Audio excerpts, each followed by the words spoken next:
welcome back. Let's wrap up with video codecs.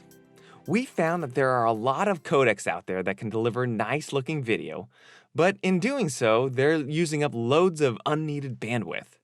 That's why we created our own codec. QSC Shift is true to its name, in that it changes based on the content that's being transported. For example, content with relatively little motion or changes occurring can be transmitted with very little bandwidth. However, when full motion video begins, the shift codec can adjust and increase the bandwidth as needed to send full motion video without any compression artifacts. We started with DCT, or discrete cosine transform, as our base compression algorithm, which is also used by the most popular codecs out there today, along with both temporal and spatial compression to give you a codec that adjusts to any situation. QSC Shift also has a few other features like RFI and RTSP. Let's take a look at all of these in detail. DCT is less intensive with computations and widely accepted when compared to DWT-based codecs, which use a discrete wavelet transport. Spatial compression reduces the amount of data within a frame. Think of it like a JPEG. You can take a raw image from a camera, and an algorithm will reduce it without any negligible compression artifacts. We do this with every frame in video. We know that video is really just a sequence of still frames played at a rate so our eyes can't detect the change in frames. The change between frames is where the temporal compression is used. For example, the image below shows a few frames of a boomerang flying through the air. Using temporal compression, we only send the data that is changing between the frames. Note that the background doesn't change, so that data doesn't need to be resent, only the data about the boomerang. What we get as a result of these two compression techniques is a native QSC device well suited for the conference room environment, although the NV series is capable of being in any environment. For example, a user has a slide deck or a spreadsheet which doesn't change very often. You can see significantly less bandwidth usage in that kind of content. Compared to a JPEG 2000 codec, the QSC Shift has far less network bandwidth usage with static content. However, QSC Shift can easily be deployed where full motion video is required. The codec will just shift or adjust based on the incoming content and use the right amount of bandwidth that is required for full motion video. RFI stands for Reference Frame Interval. RFI can be a useful setting within QSC that can be used to help with network recovery with increased bandwidth, or reduce bandwidth with a reduced network recovery. In general, the codec uses I frames, B frames, and P frames. The shift codec doesn't exactly use these, but the idea is the same. The I frame contains the full frame containing information about the full image. The P frame only encodes the changes between the current frame and the previous frame. Like the P frame, the B frame encodes the changes between the current frame and the previous frame, but also encodes the changes between the current frame and the future frame. So, how does this apply to RFI?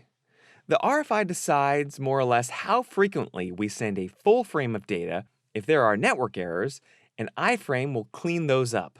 However, iframes require more bandwidth than a P frame or a B frame. So, how frequently should an iframe be inserted?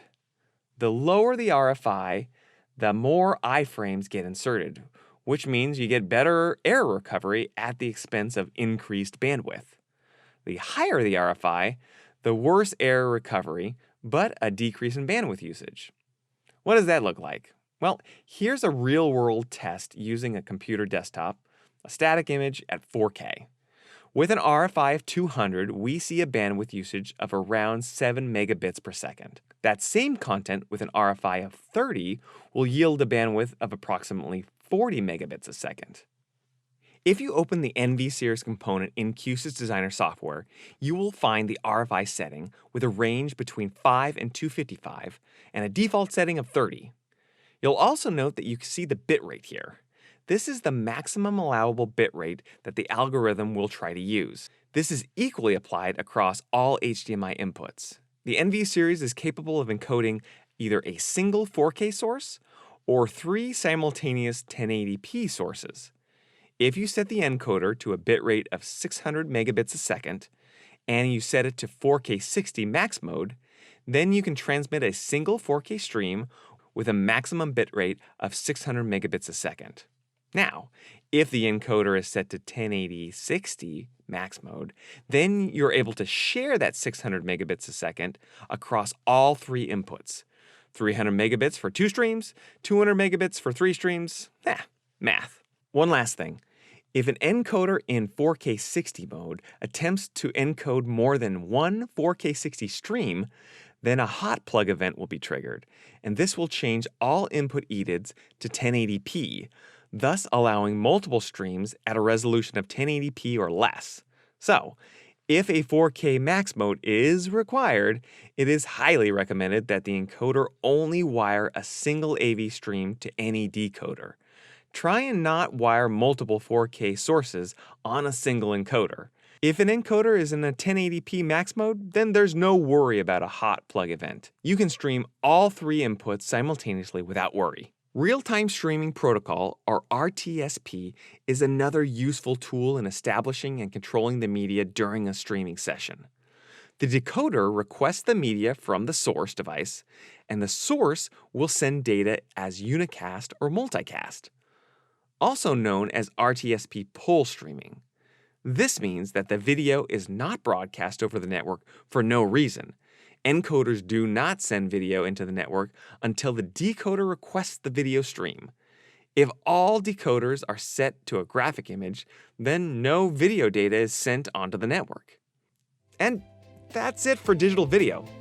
Whew, you made it. Congratulations. Thanks for watching, and we'll see you next time.